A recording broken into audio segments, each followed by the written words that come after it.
Sir Desmond Stirling in The Tell-Tale Nipple, Episode 5. Well, this was an utter dog's breakfast and no mistake. My brain computed the next move. First thing we had to do was get the hell away from this blasted spook. Once I'd explained the situation to Frognall, he would realise that there was no way he could kill yours truly, his father-in-law, a national treasure. Or could he?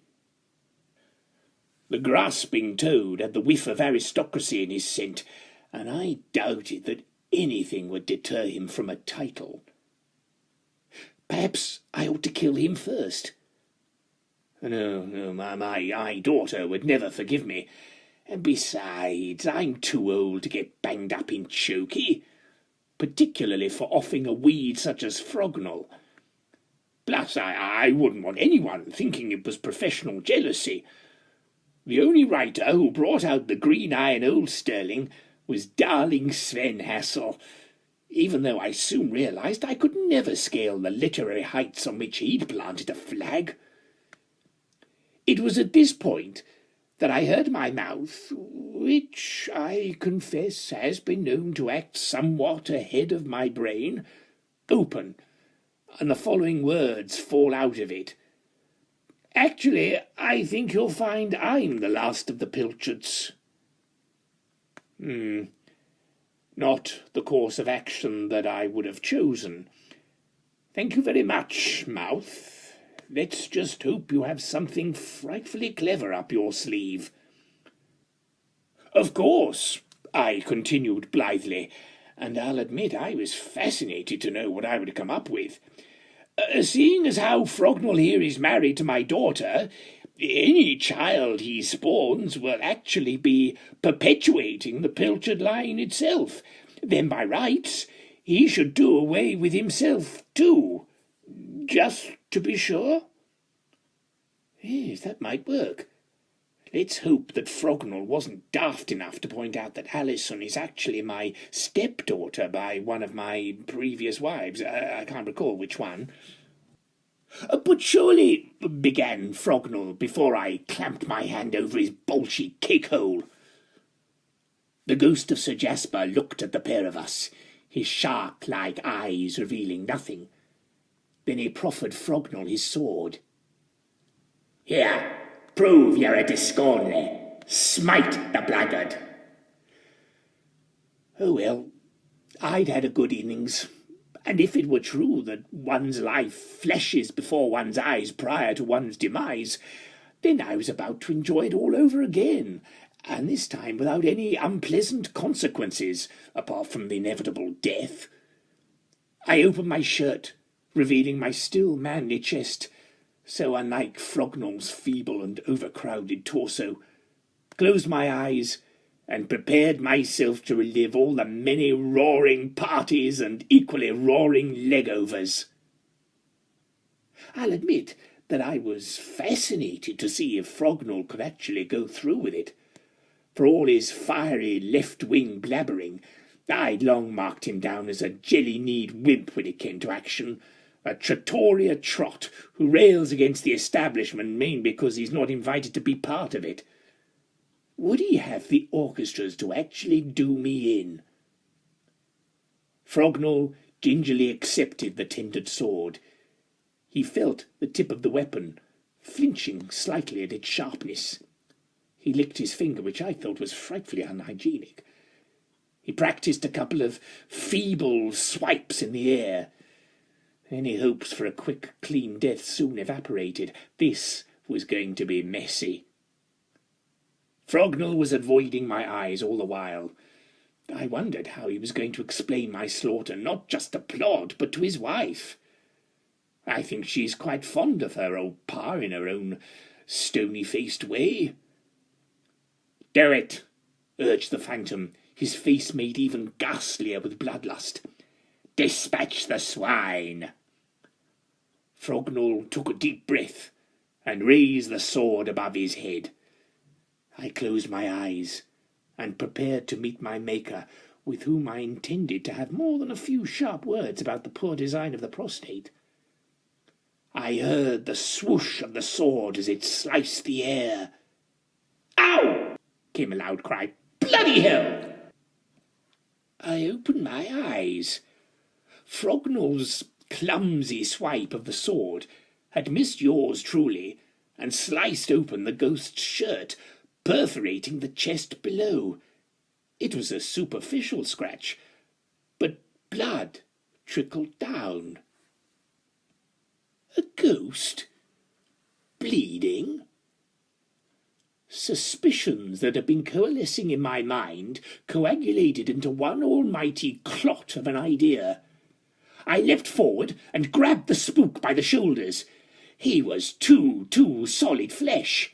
I ripped off his wig, his hat, and then the beard, only to reveal Snotty Gove. "Snotty!" I exclaimed, resisting the quite natural urge to slap the little tick. "What on earth are you playing at?" Frognall stared at Snotty. "But that's my fan," he yelped, "the one who gave me the pamphlet with the history of this club." I turned to Frognall, "And don't think you've got away with nearly offing me either, young man." "I guessed it was all a sham," spluttered Frognall. "That's why I deliberately aimed the sword at him, and not you, Dad." "Dad? Dad? Talk about adding insult to nearly an injury. But I'd deal with my ratty little son-in-law later.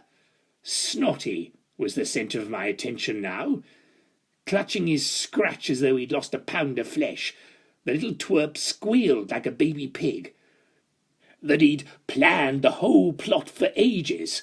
That he wanted revenge for how I allegedly maltreated his father at school, particularly the whole losing a leg thing, which was emphatically not my fault. Gove Major was quite within his rights to refuse to climb up on the school roof to plant the schoolboys for Mosley flag, but how else could he be punished for burning my toast? And how was I supposed to know that the tiles on a 300-year-old roof were loose? "And I would have got away with it," bleated Snotty, "if it hadn't been for you, you interfering pensioner." I must admit I was grudgingly impressed with Snotty's scheme. The story, the research, the special effects, the hypnosis, that he knew all about Frognall's third man-boob and pathetic yearning for a title. I asked how he accomplished the vision I saw of de Scornly's story. A Mickey Finney slipped into my whisky flask, apparently, and some reasonably accomplished hypnotic suggestion, as I had accurately surmised beforehand. An extra flicker of suspicion occurred to me. "Were you in on all this?" I demanded of Frognall. He shook his head, and I could see from the bewildered, nay, shell-shocked expression on his eminently punchable face that he was telling the truth. "That pamphlet about the history of the club," Frognall asked, "did you make all that up too?" Snotty shook his head. "No, it's in the official history of the club. Sir Jasper was a real person." "What about Scunthorpe? Was he in on your little scheme?" I demanded of Snotty, who replied in the negative. Apparently the toothless retainer believes fervently in the ghost of the box-room. Snotty got the whole story out of him one quiet evening, and it was his genuine terror that triggered off the whole wheeze in Snotty's devious little mind. "We'll say no more about these shenanigans, Snotty," I declared. "I won't press charges against either of you as long as I get to write the whole sorry saga up. You hear that, Frognall? This is my story." I was already mapping the book out in my head. I had contemplated making it the next in the Derrick Playfair mysteries, but perhaps it was finally time to put yours truly at the heart of the story. The flabbergasting exploits of Sir Desmond Stirling. No, sounds too much like a diet book. Although I wouldn't have admitted it to this dismal pair, my nerves were somewhat frazzled, and I felt in need of medication. "Right," I clapped my hands. "I deserve a drink or three, and it's your rounds. So let's wake up the bar staff and get blotto. Frognall scurried to the door, eager to be the first one out. Snotty scooped up his wig and sword and seemed to be about to say something. A clap of thunder roared overhead, so loud the room seemed to shake. The portrait of Sir Jasper de Scornly fell from the wall, and a sharp gust of icy wind blew out all the candles. Then there was silence, broken only by Frognall's panicked, shallow breathing. I retrieved the torch I had brought along as backup from my pocket and switched it on. "Very clever, Snotty, but the joke is over now," I said, shining the beam onto his face. His pop eyes stared wildly, a greasy sheen of sweat reflecting my torchlight back at me. "That wasn't me," he squeaked.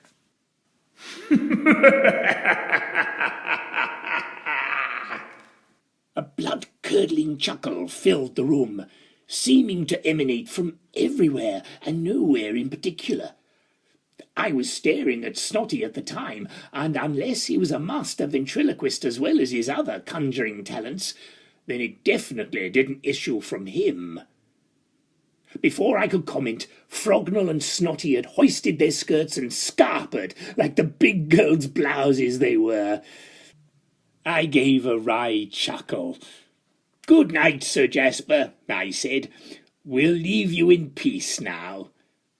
I left the room and closed the door.